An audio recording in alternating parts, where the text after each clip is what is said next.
Hello, and welcome back to American Cinema. We are at Lecture 6, the early 70s. Wow, now this is a tumultuous period in U.S. history.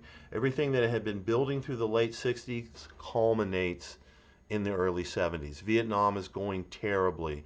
Eventually, the U.S. has to end the war, losing it and pulling out in an embarrassment. But there's more. You have the Manson murders at the end of 69, Kent State, and Watergate. Kent State massacre, where students are shot on campus protesting the Vietnam War. Watergate, in which Nixon is forced to leave the White House under criminal investigation. So it's a very tumultuous time for America. People begin to lose faith in institutions. The working class are having a tough time. There's inflation, there's gas spikes, there's an oil embargo from the Arab countries.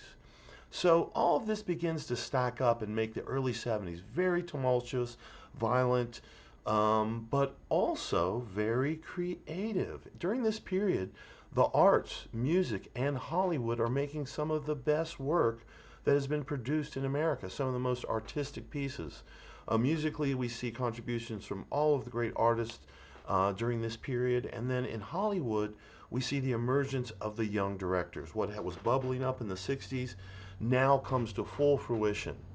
The old studio heads are out, they've lost their way, and they're turning over the reins of Hollywood to the young directors who seem to have the pulse of the younger generation.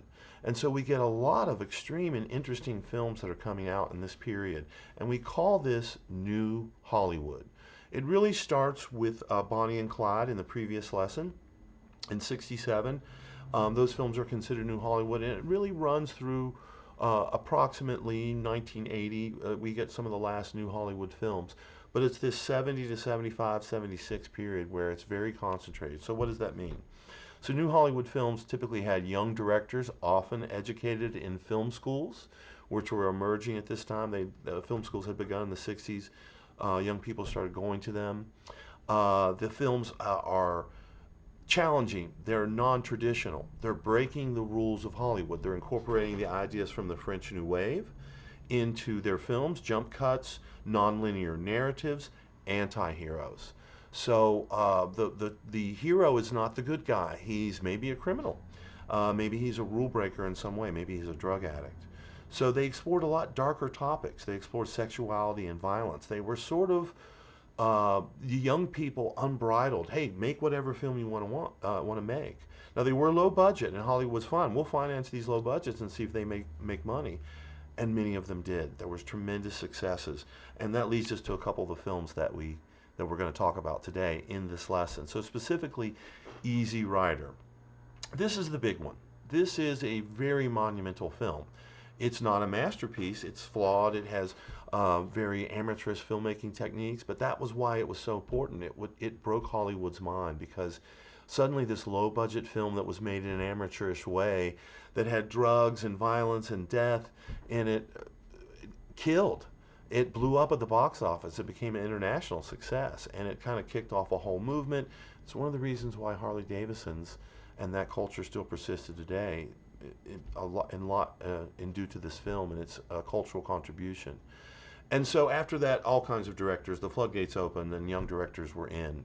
French Connection's up, another young director. It's a cops and robbers type film that is shot really beautifully, very avant-garde, great car chase scene that was famous, and that kind of gave rise to a lot of the cops and robbers type films, the Dirty Harry films, and other types that will come later, and a lot of television.